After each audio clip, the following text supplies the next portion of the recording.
What's up guys, it's Lean with Used Reviews. Today we're in Key West, Florida, taking a look at a 2019 Toyota 4Runner. Let's see how it held up.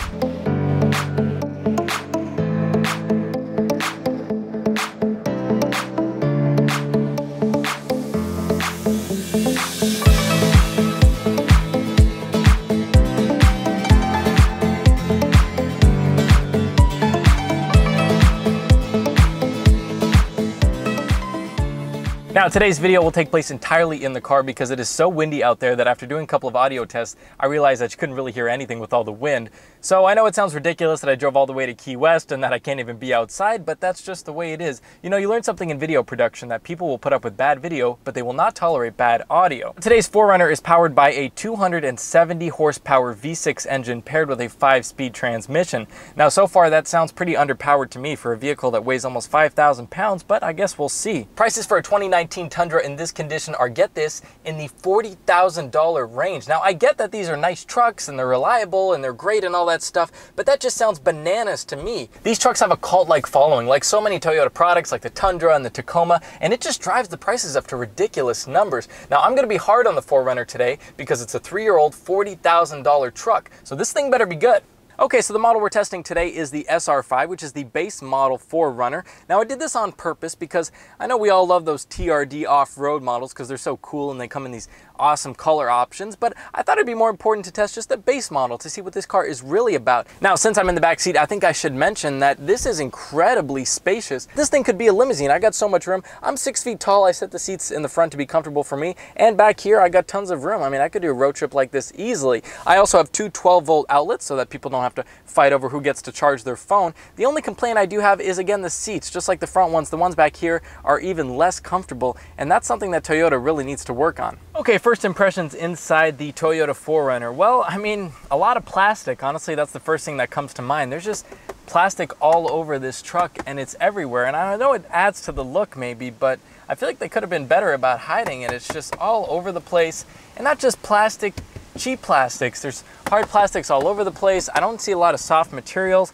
Now, other than that, the layout of the things are kind of weird. You got your window controls all the way up here, which is kind of an awkward place to put them. I like the fact that it's got the big dials to control the air temperature and music volume and that kind of stuff. I think the rugged off-road feel of the 4Runner is pretty cool, and I like how they integrated on the interior, not just the exterior of the truck. For a base model SR5, this thing is pretty well equipped. It's got the heated seats, the leather seats. It's got the steering wheel control where you can answer and hang up the phone and increase and decrease the volume of the radio on your steering wheel. Now moving on to the screen, it's pretty outdated. Looks like something out of a 2007, but here we are in 2019 and they're still putting this screen in their trucks. Other than that, the layout of the 4Runner is pretty nice. It's very spacious. I feel like I'm in this big truck and I have tons of room. I can move my legs around and put my feet up on the seat or do whatever I want, and I got tons of room, so I like the spacious aspect of it. One cool feature I do like about the 4Runner is it has that rear sliding glass window that goes up and down. I really like that, and that's kind of fun to cruise down the road with the back window down. This truck is interesting. It's unique. The buttons are in places that you don't really normally see them. It's got these big dials. It's got this weird layout, and that adds to the uniqueness of the 4Runner, and I think that's why so many people buy these trucks, because they're just different from other things. I'm finding it difficult to compare this vehicle to other trucks in its segment because I don't really know what I can compare it to. Okay, first impressions inside the 4Runner. Well, you feel like you're in a big truck, that's for sure. Now, one thing that's unique about the 4Runner is it is a body-on-frame construction, just like a pickup truck, and it is a big car. I mean, if you stand next to the hood, it's really high up, so you get that kind of big, boxy truck feel in this thing, and I think that's why a lot of people buy it. They like that pickup truck feeling without actually having to drive a pickup truck. All right, so I am driving around Key West, so I can't take it up to highway speeds, but if I give it some gas, nothing happens. Nothing happens. This is definitely underpowered. I mean, look, if you want to go fast, like, don't buy this car, you know, but definitely disappointed with the pickup in the 4Runner. This thing just doesn't go anywhere. Power is something that's really important to me, but I don't want to overstate it if it's not important to you. So if you're somebody who just likes to kind of cruise around and feel high up and feel like you're driving a big truck, then the 4Runner is going to be perfect for you because it doesn't have any power. It's not going to pick up quickly, but it is going to make you feel high up on the road and like you're driving a big truck. Driving behind this guy, it's almost like he thinks I'm a cop the way he's driving. You know what? We're going to get away from this guy. Okay. It is nimble though. I mean, at low speeds, it does what you want it to do. The 0 to 10 is, you know, pretty good. So it almost makes you forget that it's underpowered when you're kind of driving around town. That's why I say that this thing is kind of a test drive trap, because, you know, you take it around the block, you're gonna think, oh wow, this thing is huge, it's got lots of power, all these good things, but pickup is not gonna be great. The handling is good though, it's stiff and it goes exactly where you want it to go. I think I've spent too much time in Miami. I'm not used to Key West time. I mean, this is nuts. This guy on a bike is going maybe 2 miles an hour. Wow, okay. I think I have to get into the Key West Island vibe a little bit more here. Yeah, you know, in short little spurts, I enjoy driving the 4Runner. I like the feel of being in a big truck. I like that feeling. You either like it or you don't, but I think most Americans do. That's why SUV sales have skyrocketed. But it feels good to be up high in this thing. It's just so underpowered. I feel like I'm driving a minivan. The groan of the V6 engine when you give it gas is just terrible. And if you try flooring it, well, forget about it. The transmission basically just screams at you and doesn't do anything. One thing I'm not crazy about though, they do have this eco light that goes on and off, and as soon as you give it a little bit of gas, the eco light goes off. I don't like kitschy things like that. To me, that just looks like junk, and it just makes the car feel cheap. Okay, here we go. Let's give it some gas.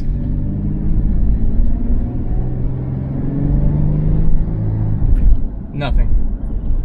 It's so slow. I don't know what the 0 to 60 in this thing is. I didn't even bother looking it up because it's not really a sports car, but come on, guys. It does go over the bumps nice, though. I mean, I'm just not even avoiding the potholes. I'm just sending it right into them, and the car doesn't seem to care. It's just kind of taking it.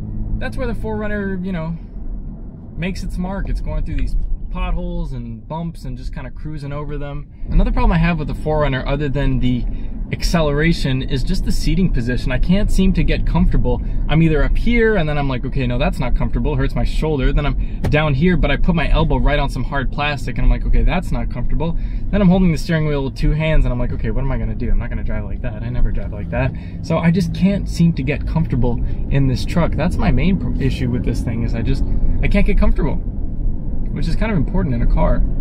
And that is the 2019 Toyota 4Runner SR5. Now, my final thoughts about this truck are that it's good, not great. Honestly, I think this thing is overhyped and, more importantly, overpriced. Now, I drove this car 3 hours from Miami down to the Keys, and I'll be honest with you, the 4Runner is just not a pleasure to drive. Yeah, it's high up on the road and you feel like you're driving a big truck, and that aspect is fun, but that's only worth so much. This thing is underpowered. Every time you go to pass somebody, it yells at you, and that's not even my biggest problem with the 4Runner though. Yes, it's underpowered, but most of all, I can't get comfortable in this truck. Starting with the seat. The seats are just not comfortable. After about an hour, I started to experience lower back pain, and then my biggest pet peeve is this hard plastic that they put on the door here. Your elbow is against that, and it just starts to hurt your elbow after a while. I don't know how they expect people to drive with 2 hands up on the wheel like this, but look, I don't drive like that, and having your elbows resting against the armrest and against the center console is just uncomfortable. Now, of course, the $1,000,000 question, Liam, would you buy the 4Runner? Well, let's hold off on that one, and first let me recommend it to you. Can you buy the 4Runner? Should you buy the 4Runner? The answer to that is a resounding yes. This car gets 4.9 stars out of 5 when it comes to reliability, and that's pretty much unbeatable. Look, this thing is a rock. It's durable, it's solid, it's spacious. I could give it tons of compliments, and it's definitely never going to leave you hanging. But would I buy the car? Is this something that I would spend $40,000 on? Honestly, the answer to that is no. I wouldn't buy this vehicle. It's just too much money for what you're getting. It's just not comfortable. I like to do a lot of highway, I like to do a lot of driving, and I think I would live to regret my decision of buying a Toyota 4Runner. Now, if you're considering buying the 4Runner, I really recommend that you take this thing on a long drive before you make the purchase. The salesman's gonna wanna take you around the block and then take you back to the dealership, and if you do that, you'll probably fall in love with the truck because you'll be high up and you'll love the feeling of driving this big truck, but take it out a little bit longer and then tell me if you still enjoy the ride. Now, let me know in the comments if you think I was maybe too hard on the 4Runner. If you've owned a 4Runner in the past, or if you own one now, then please share your experience with the used reviews community.